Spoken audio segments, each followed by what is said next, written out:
Eu te faço uma pergunta aqui. Você já fez terapia? Você acredita? Você se permitiria? Eu lhe convido a ficar comigo aqui até o final desse vídeo e eu volto logo mais após a vinheta. Tudo bem?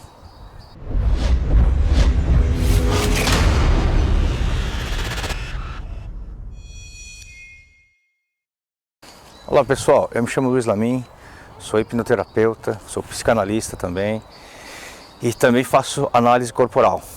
Hoje aqui é 12 de abril de 2020, eu estou gravando esse vídeo diretamente da Suécia e quero deixar aqui como uma contribuição para todos vocês, especialmente nesse período de pandemia que vivemos, esse período maluco e que estamos presenciando, né? Assista até o final, prometo que vocês vão gostar, tudo bem? Bom, falar de terapia é muito contagiante hoje para mim e as pessoas me perguntam por que eu sendo da área de engenharia, de repente resolvi entrar para o mundo da hipnose. Na verdade eu estudo hipnose desde 1995, mas eu me afastei devido à indústria, à engenharia e retomei apenas em 2014 por um problema grave de saúde, né? Hoje na medicina, a grande maioria das vezes os médicos simplesmente controlam as doenças e uma vez que você se torna hipertenso, diabético, uma vez que você tem uma doença inflamatória crônica, uma doença autoimune, o que a medicina pode fazer? Simplesmente controlar ou tentar controlar essa doença. Estudando e participando de congressos no Brasil e no mundo, amigos médicos, muitos anos de experiência, como neurocirurgiões, cardiologistas, ortopedistas, ginecologistas, e que também são hipnoterapeutas, eles relatam que na prática médica, clínica, somente apenas uma pequena porcentagem das pessoas que os procuram tem realmente uma condição de ser ajudada com aquilo que a medicina traz de clássico. Então o paciente com enxaqueca crônica, vários outros tipos de doença, infelizmente não conseguiam ter bons resultados. Administram-se diversos tipos de remédios, mas as crises não amenizam. As crises realmente não acabam, e aquele paciente muitas vezes pergunta: doutor, eu não tenho que operar? O que eu tenho? Eu continuo com problema, o que é que eu faço? Então eu estudo muito a mente, o corpo, psicanálise, e bem como a hipnose, na hipnoterapia finalmente se consegue entender um pouco mais do que vem a ser essa mente consciente, mente inconsciente e subconsciente. E o nosso objetivo aqui é falar um pouco sobre a hipnoterapia na medicina. A hipnoterapia médica não é apenas um tratamento de dor crônica, não é somente o tratamento de burnout, não é somente o tratamento de anestesia para parto, né? A hipnoterapia médica é uma coisa que se acredita hoje que vai revolucionar a medicina. E com isso revolucionar também a saúde, né? Para falarmos disso, é necessário que entendamos o que a gente tem de cérebro atual. Em 1970, um neurocientista chamado Paul MacLean, ele apresentou a teoria do cérebro trino, né?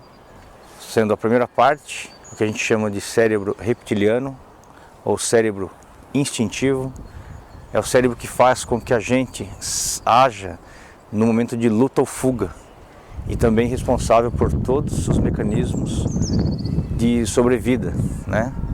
A gente está aqui e agora respirando, filtrando o ar, a urina, trocando gases na respiração, e a gente não tem a mínima noção do que isso significa e como isso acontece, né? Mas tudo isso ocorre de forma autônoma. E depois vem o cérebro límbico, que é o cérebro emocional, é o grande gerenciador do subconsciente. E por último, o neocórtex. Em se tratando de pura ciência, nesse vídeo aqui, acreditando que somos um povo eclético, e se vocês não são aqui criacionistas, ou seja, se vocês não acreditam plenamente que Deus fez tudo isso aqui em apenas 7 dias, nós teremos de partir do princípio que houve uma evolução no planeta Terra, e para que a gente entenda um pouco disso, eu convido vocês a fazermos uma pequena viagem. E essa viagem se inicia entre 13,3 a 13,9 bilhões de anos com o Big Bang. Existem umas 50 tipos de teoria explicando o que aconteceu realmente sobre o Big Bang, mas o que iremos estudar aqui é o que aconteceu depois. Não existia nada e de repente após uma explosão passou a existir alguma coisa. E aí somente 4,5 bilhões de anos surge o planeta Terra. Mas ainda não podia existir vida no planeta Terra, né? Era extremamente quente, não havia carbono, hidrogênio, fósforo, nitrogênio, que são as substâncias essenciais para o desenvolvimento da matéria orgânica. E a Terra foi passando por um processo de resfriamento, até que finalmente, por volta de uns 3 bilhões e meio de anos, surgiu o primeiro ser no planeta Terra, que foi uma célula procarionte. Essa célula, ela só podia se reproduzir como cópias idênticas, né? Era impossível para essa célula passar aquilo que ela teria como aprendizado para outras células subsequentes, como uma herança genética que a gente conhece hoje, né? A natureza gastou quase 2 bilhões de anos para que pudesse surgir uma nova célula, a célula eucarionte, que por volta de 1,7 bilhões de anos, essa célula eucarionte é que faz parte de todo o nosso sistema celular do nosso corpo, né? Todos os órgãos são formados por células eucariontes. Essas células passam a ter uma reprodução. E para quem se lembra da biologia, nós temos a mitose e a meiose. E é aqui que começa a grande sacada, o grande ganho da evolução em relação a isso. Foi nesse momento que a gente começou a passar para os filhos as células que nasciam e as características aprendidas na evolução. E aí as células, um belo dia, chegaram e resolveram se juntar, porque viver sozinho na natureza é muito complexo. E as chances de sobrevida diminuem a cada vez mais. Então essas células começaram a se juntar de forma a formarem colônias, né? E nessa fase acontece um outro fenômeno muito interessante. Quando se formou-se as colônias, que antes faziam as mesmas funções celulares independentes, elas resolveram a partir daí a se dividirem, né? E ao ponto de cada uma ser responsável por uma tarefa distinta.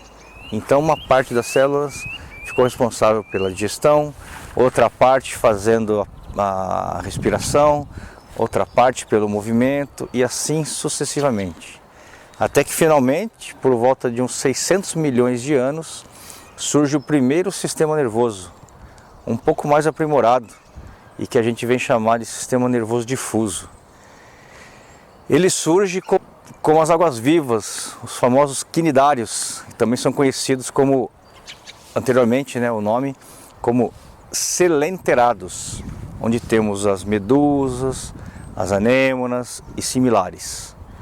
Esse sistema nervoso tem características de se comunicar com todas as partes do corpo em uma só estrutura. Então, a partir daí, a evolução continua e surgem, por volta de uns 550 milhões de anos, os vermes. E a complexidade aumenta ainda mais, né? O sistema nervoso começa a partir daí a apresentar sistema digestivo, sistema respiratório, e aqui temos os famosos vermes, anelídeos, as minhocas, que estão no mesmo grupo. Depois, seguindo a história, sucessivamente, surgem os artrópodes. Nos artrópodes, o sistema nervoso está bem mais complexo. E é a partir daí que ele passa a ter um centro de controle na cabeça, né? Aqui a gente tem o primeiro ser que vem a ter um sistema nervoso e uma articulação, uma comunicação entre todas as partes do corpo. Logo mais, há uns 410 milhões de anos, surgem os vertebrados inferiores, começando com os peixes, né?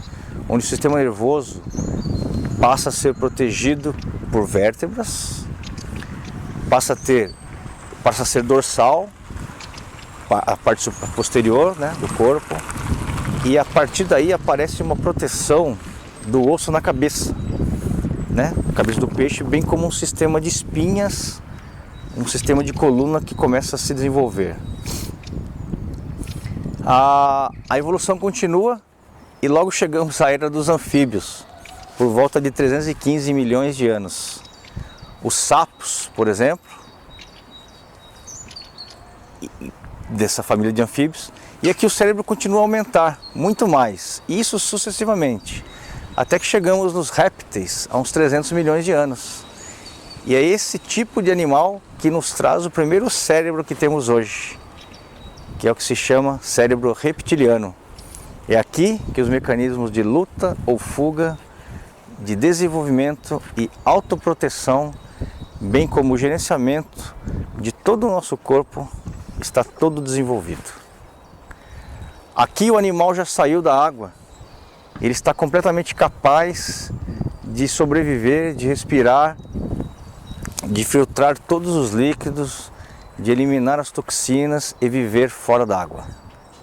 Tá certo? O cérebro aumenta ainda mais e a gente passa a correlacionar esse cérebro com aquele que nós vimos ali no começo, né? Então essas são estruturas cerebrais, chamado tronco cerebral, que a gente tem hoje. E é ele que controla a nossa vida. Quando se fala, por exemplo, em morte cerebral, a gente está falando da morte do consciente, das estruturas cerebrais, porém essa estrutura continua funcionando no automático. Essa estrutura que faz com que a gente esteja aqui e agora, sem que tenhamos a mínima consciência do porquê e de como estamos aqui vivos. E os nossos órgãos funcionando tranquilamente, de uma forma automática, muito eficaz. E aqui continua a evolução dos vertebrados pelas aves, os vertebrados inferiores, e o cérebro aumenta ainda mais de tamanho, até que finalmente chegamos nos mamíferos. Aqui começa a surgir o segundo cérebro, que é o cérebro emocional. É aqui que a gente começa a ter contato com as emoções que a gente sente no nosso dia a dia. É através do cérebro emocional que a gente começa a sentir sensações que, por exemplo, um jacaré não sentia, né? Aqui o animal começa a conviver mais com a gente troca afetividade, porque ele já tem um desenvolvimento de cérebro relacionado com a emoção. E aí o cérebro aumenta mais. Percebam que na ponta do cérebro aqui temos um ponto vermelho. Ali é a parte do lobo frontal que temos, mas os animais, por exemplo, os cachorros não têm. Bom, esse é o segundo cérebro, chamado cérebro límbico. Temos as amígdalas cerebrais, o circuito de Papet, hipocampo. Essa região é a região denominada região controlada pela emoção, lobo temporal. E o mais importante de tudo isso é que não se sabe nada de como isso funciona. Essa é a grande frustração dos neurocirurgiões, que abrem as cabeças todos os dias e evitam ao máximo qualquer possível dano. Quanto menos danos, mais certeza se tem de deixar a vida dessa pessoa intacta. Então essas emoções, ninguém sabe como são gerenciadas, ninguém sabe como isso funciona, cada um percebe de uma forma, cada um vivencia de uma forma, de acordo com as relações que são ensinadas, que depois iremos discutir isso mais para frente. E finalmente se chega a somente 4 milhões de anos, onde surgem os primatas. E aí que vem uma teoria. Temos a teoria cladogênica ou teoria anagênica. Essa teoria anagênica diz que a gente desenvolveu a partir da macaca Lucy, um Australopithecus. E a teoria cladogênica, que a gente teve um primórdio em comum, e a partir daí, esse primórdio é que foi criada a espécie humana. Realmente a gente não sabe nada disso. Qual é a verdade? O que se sabe, por exemplo, que a partir do homem de Neandertal, o terceiro homem da figura, houve o chamado Big Bang cerebral. E aqui houve a aquisição de um gene chamado FOXP2, que permitiu para nós a linguagem. E se vocês compararem essas imagens, vocês percebem que a diferença está relacionada com a aquisição do lobo frontal. A aquisição do lobo frontal deu para nós a capacidade de análise, a capacidade de poder julgar, raciocinar. Infelizmente isso só tem 400 mil anos que a gente é capaz de pensar. Diante dessa evolução, isso não significa absolutamente nada. Então se a gente tiver que priorizar um cérebro, seria o cérebro reptiliano e o emocional. Nós acreditamos que esse cérebro um dia terá que adquirir uma consciência maior que hoje, e como podemos interferir nas nossas emoções, bem como a gente pode funcionar de uma maneira mais equilibrada e mais saudável. Mas por enquanto, nós ainda estamos dentro de um grupo de animais achando que somos intelectuais e que sabemos muito. Na verdade, a gente precisa cada vez mais aprender e aprender. Bom, Logo surge o lobo frontal, que é o grande responsável por estarmos aqui hoje querendo trocar experiências, aprendendo, querendo vivenciar uma nova vida e assim buscar novos objetivos. Porém, como eu disse para vocês, esse cérebro é muito recente em termos de evolução. Então temos de deixar um pouco de lado aquilo que é a nossa razão e tentar buscar um pouco mais, estudar quem a gente é dentro da nossa emoção. Todo mundo possui aquela briga interna entre o certo e o errado, e na verdade é a briga da nossa consciência com a nossa emoção, tentando chegar ao equilíbrio. E tudo isso para dizer que desde o início da vida até o surgimento do Homo sapiens, o universo gastou 3,5 bilhões de anos para que pudéssemos estar aqui hoje no planeta Terra. Mas hoje a medicina esquece de tudo isso, e a gente hoje não respeita o que temos de um sistema de autocura dentro de nós. Todos nós aqui somos capazes de realizar a autocura. E daí a importância da hipnose, porque a hipnose é capaz de dar para o cérebro aquilo que ele precisa, deixar que o nosso sistema tronco cerebral, cérebro reptiliano, faça aquilo que é a função primordial dele. Então façamos uma avaliação aqui das 3 fases da evolução dos animais vertebrados. Na primeira fase, embrião, é impossível diferenciar um peixe e um ser humano. E já na terceira fase da evolução dos mamíferos, o porco e o homem são praticamente idênticos. O projeto Genoma caiu por terra porque infelizmente eles perceberam que a gente tem quase a mesma quantidade de genes de um rato e não se consegue explicar e entender por que existe tanta complexidade e tão grande no ser humano, né? E o mais fantástico da evolução humana é que todo dia, quando um óvulo é fecundado por um espermatozoide, a gente volta a ser a célula eucarionte. Essa célula eucarionte que vai passar por todos os estágios durante a gestação. Em 9 meses, todos os programas biológicos da vida são recapitulados. Logo, para que uma criança nasça com 9 meses, ela passou por todos os aprendizados que uma célula eucarionte passou. Um verme, um invertebrado e tudo aquilo que nós vimos até aqui. Ou seja, a gente nasce com 9 meses sem saber nem como a gente chegou aqui. E muito menos sem entender qual é o modelo que a natureza usa para tornar uma célula um ser tão complexo igual a esse. Então a medicina e a saúde hoje deixaram simplesmente de lado tudo isso. E a gente quer justificar e entender muito mais do que a natureza. Isso é muito complexo. A gente não sabe em qual determinado tempo, em qual momento do nosso desenvolvimento, uma célula fala para outra, você vai fazer o fígado, você agora vai fazer o rim, você vai fazer o pulmão. E a gente não sabe como esse mecanismo funciona. Só se sabe que isso acontece. Ou seja, a natureza é fantástica, ela sabe muito melhor do que qualquer um de nós aqui, e por mais que a medicina nos últimos 40 anos tenha evoluído muito, isso não chegou nem aos pés da superfície do que vem a ser a compreensão desses mecanismos. Então, voltando à estrutura cerebral, o cérebro reptiliano, o cérebro límbico e o neocórtex, quando falamos do modelo estudando a hipnose, temos por objetivo a atuação no cérebro de uma forma que possa ajudar a melhorar esse corpo no seu processo de doença. E falamos aqui do cérebro triádico, os modelos que a mente temos como a mente inconsciente, subconsciente e a mente consciente. Quando se fala de mente inconsciente, simplesmente se fala do sistema nervoso autônomo, que é o sistema de proteção imunológico, e só. Isso é muito pouco diante do que realmente significa a mente inconsciente. O conjunto de nosso tronco cerebral, nosso cérebro reptiliano, e é também através dele que todas as funções do nosso corpo são coordenadas e gerenciadas dentro do sistema nervoso. Pelo sistema simpático, que é o mecanismo de luta e fuga, ou o mecanismo parasimpático, que é aquele que nos dá a capacidade de regenerar e recuperar as células, de fazer com que a gente se autocure. Então, por exemplo, diante das situações em que estamos sob estresse, o cérebro provavelmente está ativando alguns determinados programas biológicos, e quando estamos em repouso, descanso, o corpo está regenerando. Assim é o nosso corpo. Bom, eu quero mudar um pouco o paradigma que vem a ser uma doença, que nada mais é do que programas biológicos que foram ativados pelo seu corpo com o objetivo máximo de aumentar a sua sobrevida. Doença nada mais é do que isso. Doença nada mais é do que uma incapacidade do tronco cerebral, do seu sistema nervoso autônomo tem de se regenerar. Alguma coisa está impedindo que isso aconteça, porque na natureza não existe doença crônica.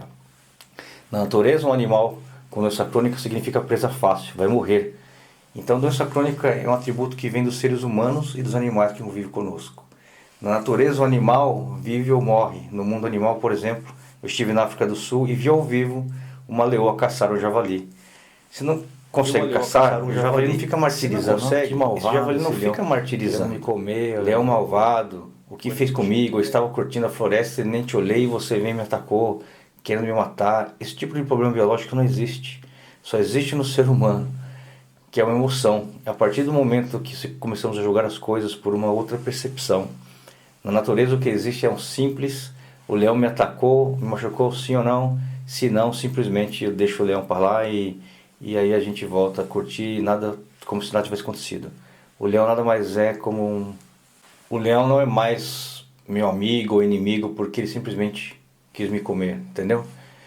É aqui que nos prendemos na questão de como é que a emoção atrapalha esses mecanismos de funcionar. Então a gente acredita que se você está doente por algum motivo, é porque infelizmente você não está permitindo que o seu sistema nervoso autônomo, seu tronco cerebral, sua mente inconsciente seja capaz de fazer o que ela sabe e o que ela aprendeu há 4 bilhões de anos, que é te curar.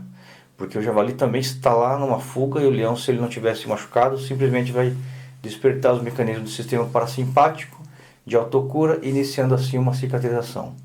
Ali, onde mordeu, simplesmente a cicatrização vai acontecer. E nós, muitas das vezes, não conseguimos nos cicatrizar, porque a gente não deixa o nosso corpo trabalhar, independente das nossas emoções. Infelizmente, as emoções são fantásticas, a razão também é fantástica, mas esses dois cérebros se atrapalham para que a gente possa realmente deixar o nosso corpo fazer o trabalho dele. Aqui vem uma outra questão, como a gente sente o mundo, como a gente vê o mundo, depende de uma percepção, e a nossa percepção é dada infelizmente como a gente foi criado, nosso gênero, homem e mulher, se temos origem de japonês, de alemão, de chinês, o que foi ensinado para nós, o que a gente aprendeu, o que a gente estudou para fazermos de nós, para nos tornarmos uma pessoa melhor intelectualmente, qual a religião que seguimos, como está a nossa criança interior. Pessoal, infelizmente os nossos olhos nunca viram a luz. O cérebro somente faz reações químicas, o olho recebe aquela luz e esta bate na retina e simplesmente transforma num impulso elétrico que vai lá para algumas regiões do nosso cérebro, inicialmente pela região posterior do margem sul-calcarino, e a partir daí vai ser levado para a região parietal. E iremos fazer associações que acreditamos ser o que foi ensinado. Infelizmente aprendemos muita coisa errada, muita coisa que nos falaram vem de crenças, de hábitos, vem de coisas que foram estipuladas como verdade. E a verdade absoluta ninguém sabe. Ninguém pode ter certeza, porque a nossa capacidade de enxergar é muito pequena. Não se vê um raio-x, não se vê um ultrassom, não se vê um raio infravermelho, mas eles estão aí. Não podemos ver como São Tomé para acreditar. Não podemos ser como São Tomé para acreditarmos, para ter certeza de que as coisas só funcionam, só existe porque eu consigo ver ou apalpar, né? Isso é muito aquém, porém, porque o nosso sistema de 5 órgãos e 5 sentidos são extremamente pouco capazes de perceber tudo o que existe na natureza. Os nossos olhos enxergam muito pouco. O cachorro, por exemplo, escuta muito mais alto que nós. O felino tem mais percepções. Falamos aqui ao outro lado do mundo sem saber, sem ver a onda elétrica, simplesmente você acredita na imagem como está chegando lá e vice-versa. Chegou e não percebe nada. Então, os nossos olhos, como nós acreditamos naquilo que nos foi ensinados. É aqui que surgem os grandes problemas. Nem tudo que a gente aprendeu são verdades. Por isso, é bom pararmos sempre para questionar onde está a minha verdade, onde está a minha forma de agir, onde está a minha percepção. E será que a minha verdade é igual à da minha esposa, é igual ao do meu filho, é igual ao dos meus pais? Porque todo mundo tem a sua verdade, baseada na sua história de vida, de onde eu venho, quem eu sou. Logo, não existe verdade, e sim existem percepções. Por isso o diálogo é um outro grande problema. É muito frequente que as pessoas não recebem e entendam as mensagens corretas. Todos temos uma ou mais experiências do tipo. Sabiam que não é assim que a mente funciona. O cérebro tem que funcionar com palavras diretas. O que eu quero da minha mensagem? O que eu estou passando para você? O que eu quero quando eu viro para você e digo, joga o lixo fora? O que eu quero dizer com isso? Por isso, gente, não confie nas pegadinhas que o cérebro coloca para você. Isso aqui, para nós, é muito pequeno. O cérebro tem uma tendência simplesmente a pegar uma coisa e interpretar outra. Então, cuidado com os nossos pensamentos. Na dúvida, é importante que você diga, eu não entendi, o que você quer dizer com isso? porque o nosso sistema de comunicação é muito frágil. Uma crise, por exemplo, uma demissão, cada pessoa vai agir de uma forma. Tem gente que vai se ficar com raiva, com rancor, com ódio. Outra pessoa vai se vitimizar. Poxa vida, eu dei meu sangue aqui nessa empresa. O outro vai bater uma carência, uma desvalorização. E por último, um cara vai falar assim, graças a Deus que me livrei desse peso, dessa empresa, etc. Esse aqui não vai adoecer, pessoal, porque ele não tem a emoção envolvida para atrapalhar os mecanismos biológicos de autocura, correto? Bom, então o que se fala hoje em relação à hipnose, que a gente adoece, é porque alguma coisa impede que o nosso cérebro inconsciente simplesmente faça aquilo que ele sabe fazer, que é controlar os mecanismos biológicos, de autocurar. Verificar se existe alguma coisa que impede esse funcionamento, uma emoção, um pensamento. Esse cérebro não vai poder agir como age na natureza. Então a hipnose é fundamental para trabalharmos essas emoções ruins, para trabalhar as percepções a nível de mudar paradigmas, crenças, hábitos, memórias de longo prazo e finalmente deixando o cérebro funcionar de uma forma bem tranquila. Uma forma harmônica, porque na natureza harmonia é tudo. Então os nossos sentimentos têm de ser o tempo todo analisados. Aquela criancinha interior, porque se cuidarmos dessa criancinha, com certeza 90% dos problemas que vocês têm serão resolvidos. Porque hoje, como adultos, temos a capacidade intelectual de dar o valor devido à importância àqueles problemas que acontecem na nossa vida. Mas aquela criancinha, por volta dos 6, 7 anos de idade, ela é simplesmente uma porta aberta. Simplesmente recebe tudo aquilo que os adultos dão, tudo aquilo que as experiências dela dão, tudo aquilo que vai fazer com que ela seja um adulto com grandes problemas. Então a grande maioria dos problemas que a gente investiga e encontra nos nossos clientes na clínica estão bem aí. Dentro de você, a má interpretação, o bullying, a falta de amor de pai e mãe, desvalorização dentro de casa, na escola, é um todo. Todo mundo aqui deve ter vivido uma experiência como essa. E, no fundo, fica aquele sentimento enraizado. Logo, a partir do momento que a gente consegue deixar esse cérebro inconsciente livre, porque a gente não consegue atuar nele através da hipnose diretamente, mas a hipnose conversa com outras partes do cérebro, todo o processo de autocura se faz, porque não foram em vão esses 3 bilhões de anos para a gente aprender como é que se autocura. Não é o médico, o farmacêutico, o psicólogo que vai te curar com esses problemas emocionais. A única pessoa que pode te curar é você, dentro de você. Olha para dentro de ti, olha a forma clara, sem ficar inventando barreiras na mente, consciente para dizer, para falar que você é isso ou aquilo. Olha para dentro do seu sentimento, que sempre vai ter alguma coisinha ali berrando, uma carência, uma desvalorização, um bullying. E a partir do momento que a gente faz isso, as coisas acontecem. E para mostrar para vocês como isso é verdade, eu queria que vocês assistissem aqui comigo um depoimento de uma paciente. Vou soltar o vídeo aqui. Meu nome é Isabel, sou esposa do Gilson e foi através dele que eu conheci o Lamin. Eles são amigos de trabalho há muito tempo. E o Lamin faz um trabalho muito bonito que é a hipnoterapia. E eu sofria muito tempo de enxaqueca. E através dessa hipnoterapia, ele me ensinou que eu teria que entrar numa sala de comando e apertar um botãozinho para que essa minha dor de cabeça passasse. E foi assim feito. Eu consegui, através dessa ministração, a sanar a minha dor de cabeça. Então, toda vez que eu tenho, eu lembro e aperto o botãozinho e a dor de cabeça vai embora. Outro trabalho que foi ministrado através do Lamin, pela hipnoterapia, foi a fobia tremenda que eu tenho de borboleta desde criança. Eu via borboleta, eu saía correndo, eu saía chorando. E através desse trabalho, dessa ministração, eu hoje posso dizer para vocês que eu não tenho mais medo de borboleta. Eu pego as borboletas na mão. Foi um trabalho assim lindo e maravilhoso. Isso aqui, gente, não se faz nada. Foi simplesmente tratar e mudar a percepção da dor interpretada. A mente inconsciente e o sistema autônomo percebem a dor de uma outra forma. A dor é uma percepção. Finalizando, fica aqui essa mensagem, essa contribuição. Gente, o hipnoterapeuta não precisa ser médico, não precisa ser dentista, muito menos da área da saúde. A hipnose é uma ferramenta em si que pode mudar vidas, não só do ponto de vista clínico, do ponto de vista de tratar fobia, depressão e outras coisas ela pode também atuar nas doenças físicas, evitando cânceres, fibromialgia, em qualquer patologia que seus clientes possam vir a ter e apresentar para vocês.